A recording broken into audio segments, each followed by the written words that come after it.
All right, we are back with another project that we are going to attempt with this We Are Memory Makers, or We Are Makers button press. This is the second project I'm going to try to do with this because the first one I did not work. So we're going to try this again. So what I have this time is this super cute paper pack that I got probably a year or so ago from Michael's when it was on clearance, because along with being a crafter, I am also a craft supply hoarder. So if you understand that, you will get my drift here. So I had this really pretty paper and I thought, why not make my daughter a button with her initial on it, because this is super cute. So what I'm going to do is I found her letter here. I'm going to size up the way it's going to look, because this is going to be the size of the cut die for the button. And I'm going to cut this M out so that I can work with a smaller piece of paper.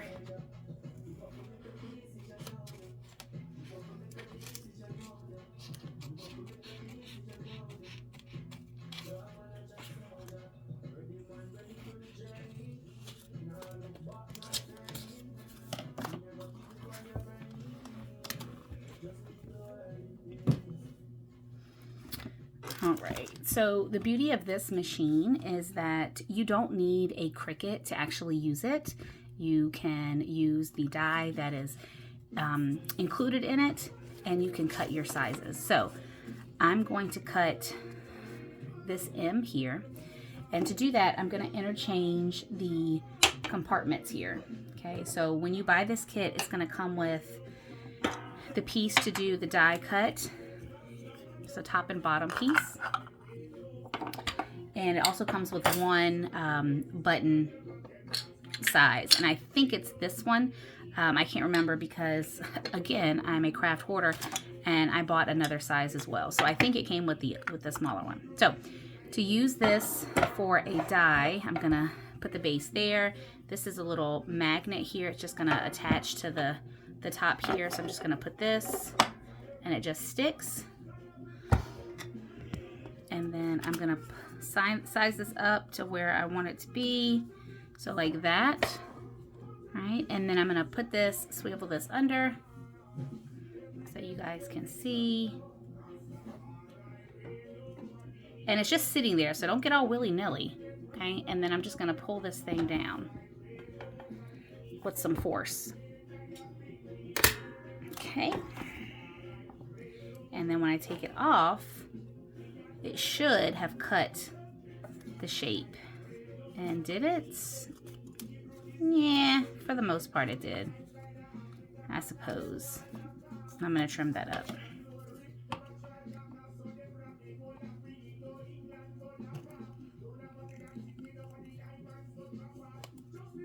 And I just noticed that I didn't cut the perfect circle because my paper was a little too big. So hopefully this won't look crazy when I make this button. All right, so this is what I got. In order to use the button piece, we're gonna take this out. And I hope you guys can see that okay. Let me kind of adjust this a little bit, because I want you to be able to see what it is that I'm doing. And if you can't see it, then what's the point, right?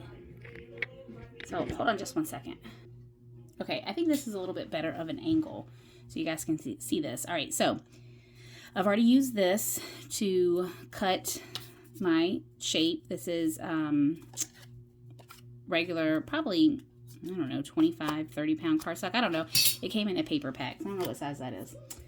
But to do the buttons, you have to use these adapters. Now, I'm making a large button. This size button, okay, it's 2.25. So I need to get a piece that hasn't been smushed together yet. It comes with some in the kit, but of course I bought extra because I was just so positive that I was going to love every aspect of this craft. Now whether I do or not is up for discussion. I'm not really sure if I love this or not yet, but all right. So first thing we're going to do is we are going to size this up. This is the base. It says base here, if you can see that. Base.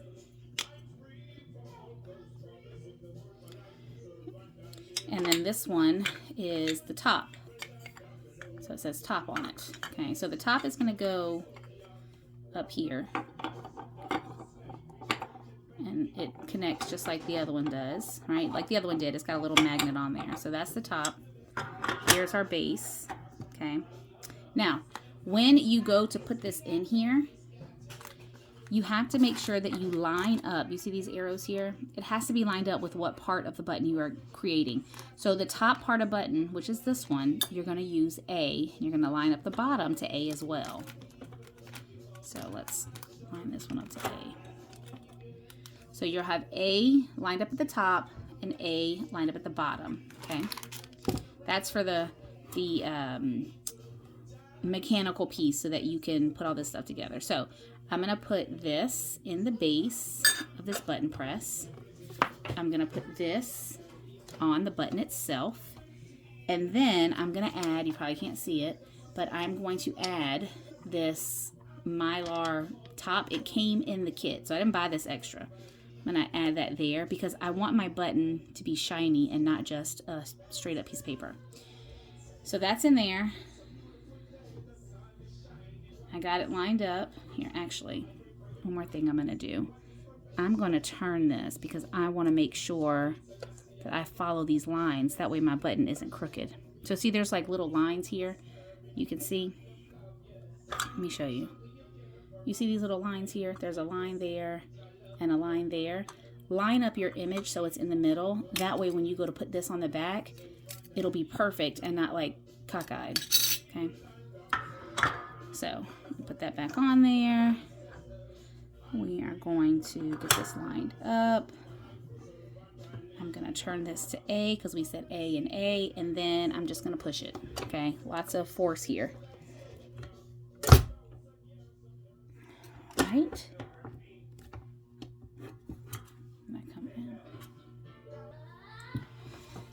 All right, so after I've smushed the top, it's stuck in here, and now I'm gonna put the bottom on.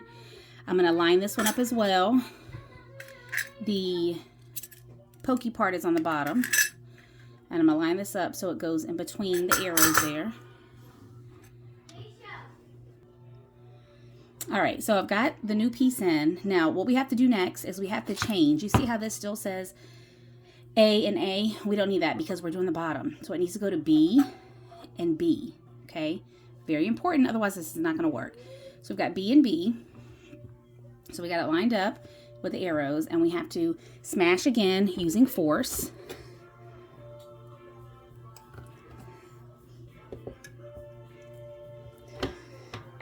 Right, and fingers crossed that this worked.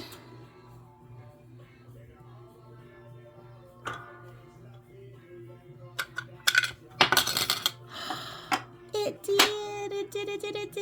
Look at that. Oh, I'm so excited. Guys, the first one I made was horrible. It did not work. I had it all wrong. But this one is super cute. How cute is that button? Very, very cute. All right, now I'm going to go make 85 million buttons. Now that I know what I'm doing. Yay! Nice work.